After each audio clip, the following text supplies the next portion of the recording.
So the importance of the Conservatives and Reformists international summits are that they bring together like-minded centre-right parties from Europe, North Africa, the Middle East and the region together to talk about the issues that we have in common.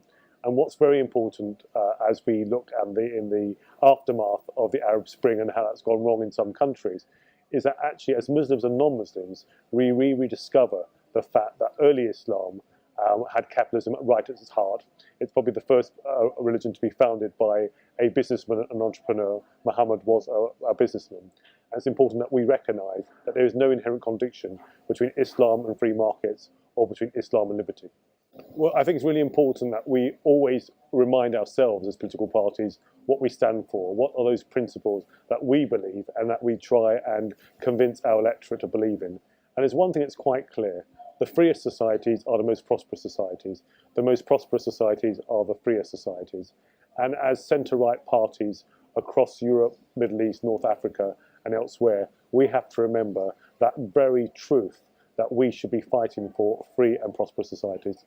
The Conservative Reformist Initiative and the fact that we are at the second conference shows how much we have grown, how we are an exciting movement.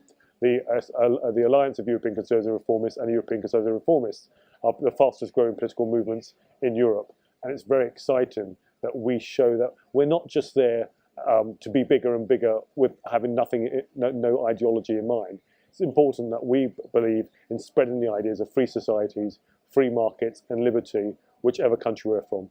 What I look forward to is really the fact that doesn't matter what country you come from, what your faith, what your background is, that there is a common goal and a common understanding that if we believe in free societies, that will lead to prosperity, not just for an elite in society, but for everyone, from the very poorest to people who are already quite well off, to make sure that we have a free society, freedom of press, a belief in our civic society. But it's really, really important that we keep fighting for freedom, limited government, and helping people from all backgrounds.